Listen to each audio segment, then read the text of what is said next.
हे ऑक्सिजन न सोडता कार्बन डायऑक्साईड सोडतात. ठीक आहे. आणि सोबतच त्याच्यावरती अंधारात असल्या कारणाने त्याच्यावरती विषारी प्राणी असू शकतात, म्हणून आपण रात्रीला झाडाला हात लावत. त्यानंतरचा प्रश्न आलेला आहे की पृथ्वीवरून जसे सूर्य चंद्र दिसतात तसे बाकीचे ग्रह का दिसत नाही? दिसतात, पाहिलं तर दिसतात. दोन ग्रह आपण सातत्याने पाहू शकतो, ते म्हणजे बुध आणि शुक्र. बुध आणि शुक्र हे दोन्ही जे ग्रह आहेत हे तुम्हाला सूर्य मावळताना आणि उगवताना तुम्हाला दोन्ही ग्रह पाहायला मिळतात. क्षितिजा तिथे तुम्हाला दिसतो. त्यानंतर पुढचा प्रश्न आहे शुभ कार्यात दही का खाऊन जातात? आता दही जर म्हटलं ते पचनाला मदत करतं आणि साखर जी आहे ही ऊर्जा आपल्याला देते. दही आणि साखर जेव्हा आपण नुसतं शुभ कार्याच नाही तर परीक्षेच्या वेळेस जाताना सुद्धा आपण दही आणि साखर खाऊन जातो. मानसिक जो ताण असतो हा त्याच्यामुळे कमी करता येतो. दिवाळी दसरा या सणाला आपण आंब्याचं तोरण का बांधतो? का बांधत असतो? तर एक कारण आहे. हा कोण सांगेल? आवाज आला?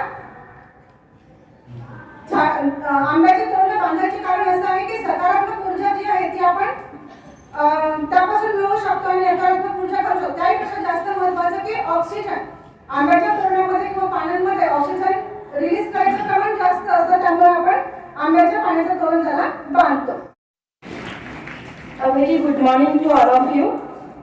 खूप छानसा असा प्रश्न आलेला आहे मला ह्या क्लासकडनं की जे सायन्स ज्यामुळे आपलं जीवन एवढं सुव्यवस्थित सुरळीत आणि सोपं झालेलं आहे त्याचा शोध कोणी लावला असेल बरं? सायन्सचा शोध कोणी लावला? तर सायन्सचा शोध हा कोणी एका शास्त्रज्ञानी किंवा सायंटिस्टने लावलेला नसून तो जे आपले एन्शियंट काळातले जुन्या काळातले जे विचारवंत होते किंवा ज्यांचा प्रश्न पडायचे त्यांच्या फिलॉसॉफर थिंकर्स होते त्यांच्या विचारातून निर्माण झालेला आहे.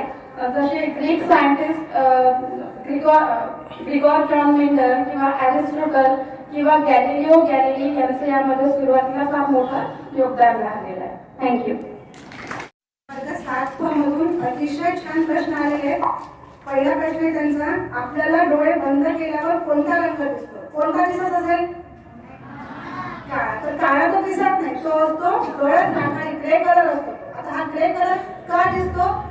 तर जेव्हा आपले डोळे बंद असतात तेव्हा बाह्य प्रकाश आपल्याला दिसत नाही, पण त्यावेळेस आपला जो रेटिना आहे डोळ्यामधला तो रेटिना त्याच्यावरती विद्युत कार्य चालू असते, विद्युत क्रिया चालू असतात. म्हणजे मेंदूद्वारे काही सिग्नल रेटिनावरच्या सेलला पाठवले जातात किंवा त्या सेलवरचे काही मेसेज ब्रेनला पाठवले जातात. म्हणून आपल्याला बाह्य प्रकाश जर दिसत नसला तरी आतमध्ये तुम्हाला डोळ्यात राखाडी कलर डोळे बंद केल्यावर दिसतो.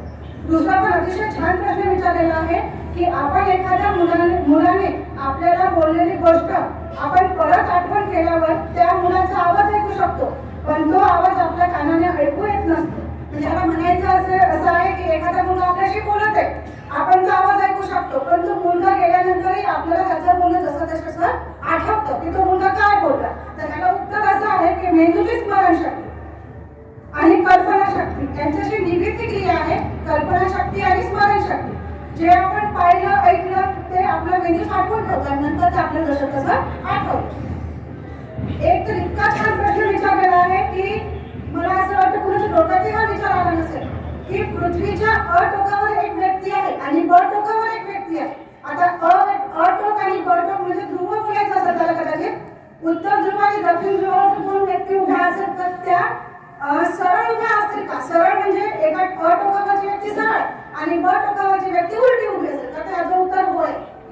त्याला जर ते वाटत नसलं की आपण उलट उभा आहोत तरी ते जर अवकाशातून पाहिलं तर एक व्यक्ती सरळ उभी असेल आणि एक व्यक्ती उलटी उभी असेल. अतिशय छान प्रश्न विचारला 7 पॉइंट.